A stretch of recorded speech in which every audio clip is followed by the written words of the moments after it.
In my last video, we cut up a whole chicken to make a chicken breast roast.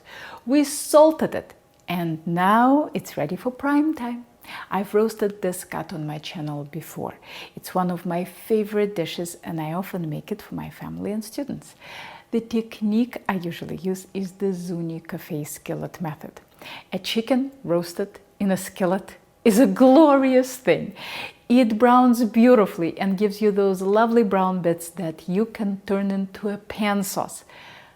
But, and this is a very big but, it's very smoky. To make this dish successfully, you need to set your oven to about 450 degrees. I have an excellent hood at home, which prevents my fire alarms from going off, but anywhere near the stove, it's smoky. For most of my students who don't have a good hood, this level of smoke is simply unacceptable. And I wanted to redesign this dish to make it work for everyone. You might be wondering, why don't we just lower the heat? That's because the chicken won't brown. The trick here is not lowering the heat, but trapping the fat. If we put the chicken onto a skillet or a baking sheet directly, any rendered fat overheats and smokes very quickly. But what if we fill the pan with a thick layer of veggies and then set the chicken on top? The veggies will trap the fat and prevent it from spluttering onto the sides of the skillet and out of it. So the smoke will be greatly reduced. There is only one problem. The thick layer of veggies will produce a good bit of steam, and if the chicken sits directly on them, it might not brown all that well. The solution to this problem is to suspend the chicken on a rack above the veggies. This way, the veggies will still catch all the fat, but the chicken will not get soggy. With this setup, I barely get any smoke, even at 450 Fahrenheit with a convection fan, and I end up with a fabulous side dish without dirtying another pan. Are there any downsides? Of course! You can't get something for nothing, you know. The downside is that you don't get the brown bits in the bottom of the pan. I mean, that's not completely true. You get the veggie brown bits, but they don't make quite as good a pan sauce as the chicken brown bits. The good news is that it's a lovely dish even without the sauce. In the last video, I showed you how to break down the chicken to create this breast roast and how to salt it. Salting needs to happen at least 8 hours ahead or up to 2 days ahead. After I salt the breast, I put it into the fridge overnight, if possible, uncovered, to let it get perfectly dry. Just keep in mind that if you over dry it, the skin can become tough. Check it the next morning, and if it's completely dry to the touch, cover it. I often salt the chicken 1 or 2 days ahead, but only uncover it to start drying the morning I plan to cook it. Skipping the drying step is not the end of the world, so if you don't have enough room in the fridge, you can skip it. But I would not recommend skipping the pre-salting step if you want a juicy chicken. You probably heard about slathering chicken with mayo to help it brown better. That's a great idea. Emulsified fat stays on the chicken longer than oil or butter and helps it brown. But instead of mayo, my emulsified fat is my grilling glaze. I just happen to really like the flavor, and it works just like mayo. Here it is. 1 garlic clove grated on a microplane, a bit of Dijon mustard, a bit of pomegranate molasses, and soy sauce. Mix it all up. Add a glug of canola oil or some other refined oil. Whisk until thick and perfectly creamy. Add a splash of za'atar. I'll give you a recipe for this glaze in the description below. Today I'm making a really small batch, but if you make a full recipe, you can keep it in the fridge and use it on anything you want to brown in the next couple of weeks. If you don't have pomegranate molasses and za'atar, you can skip them. Okay, I think we've covered all the theory. Just to review, to reduce smoke, roast the chicken on a rack over vegetables. To enhance juiciness, salt a day ahead. To make the skin crispy, dry it in the fridge overnight.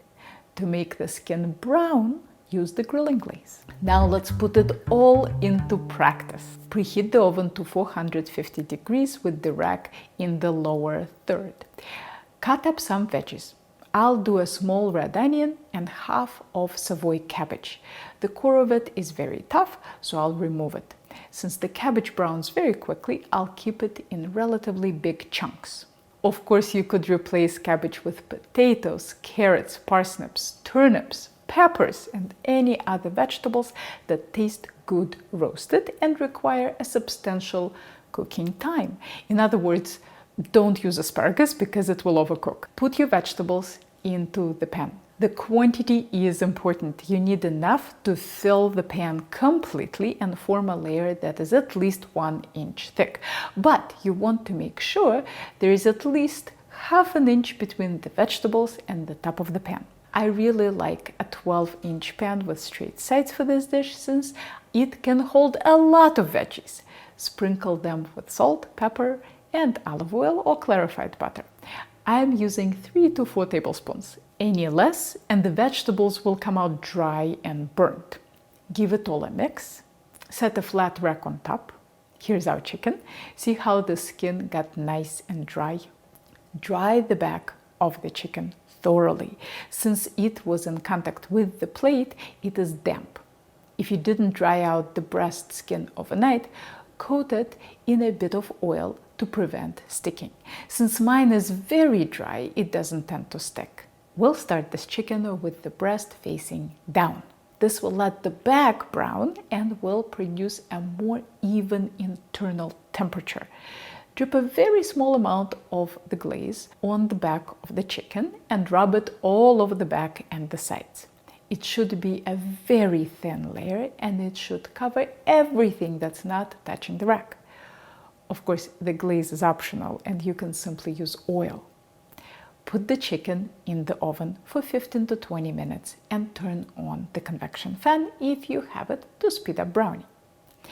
Keep in mind that all ovens are different and you'll have to experiment with the temperature, time, and the use of the convection fan. See how quickly the back browned? Before we flip the chicken, let's check up on the veggies. If the top looks brown, move the rack with the chicken onto a plate and stir them.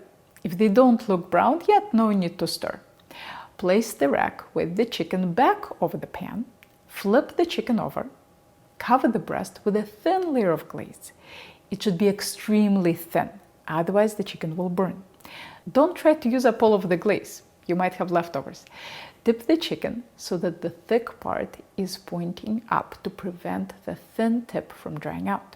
Put the chicken back in the oven for 10 to 15 minutes with convection or until it's brown. Let's see if it's done. Make sure you find the minimum temperature. Pre-measure how far you want to stick the thermometer in and go in from the top into the thickest part. We are at 109. Close, but not quite.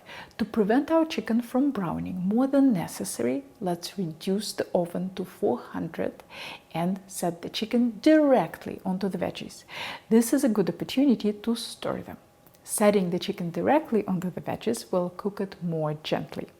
Back in the oven we go for another 5 minutes without a convection fan this time.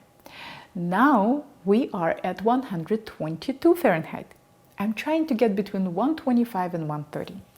Let's try another 2 minutes. Bingo! I know what you're thinking. 127? Oh my God! Helen is going to get salmonella. Since this footage was shot a few weeks ago, I'm glad to report that I'm alive and well. We are not eating this chicken at 127. That's just the temperature at which I switch from the oven heat to residual heat. Since this cut is very bulky and since we used a very hot oven temperature, it will continue to go up a lot. One thing that always drives me nuts is that many chefs insert a thermometer willy-nilly into the side and say that they get the chicken out of the oven at 150. See, like this. When they're showing you that beautiful juicy chicken after a 15-minute rest, I promise you that they could not have gotten it out when the minimum temperature was 150.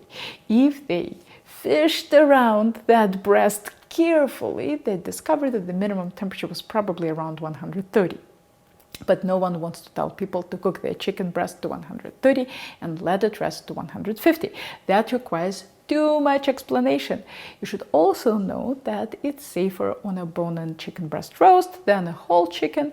The reason for that is that it's important for the cavity to get thoroughly heated to kill the bacteria. I already have a video with a thorough explanation of this topic. I'll link to it below, but I just want to sum up that following FDA's advice guarantees atrocious results. And while most chefs dance around this issue and pretend that they are getting that chicken out of the oven at 150, I tell you like it actually is. I get it out at 130. Leave the thermometer in it and you'll see how much it will go up. After the first 5 minutes, it got to 138. After another 5 minutes, it got to 147. After another 5, it got to 152, and after another 5, it got to 153. If your chicken spends 10 minutes or more at 150, it's completely safe, even by FDA rules. There is really nothing dangerous about this technique if you do it correctly. See, it's completely opaque, but very tender and juicy. Don't discard the carcass. Pick off all the tasty meat and freeze the bones for the next time you make stock. The cabbage with all those chicken juices is simply divine, and the chicken is tender and juicy to the very last bite. Even the skinny end is delicious. I hope you give this less smoky chicken a try. Next week we're making the best chicken noodle soup ever, so stay tuned. Hit the bell button for notifications, and if you are ever in the Boston area, maybe I'll see you in one of my classes.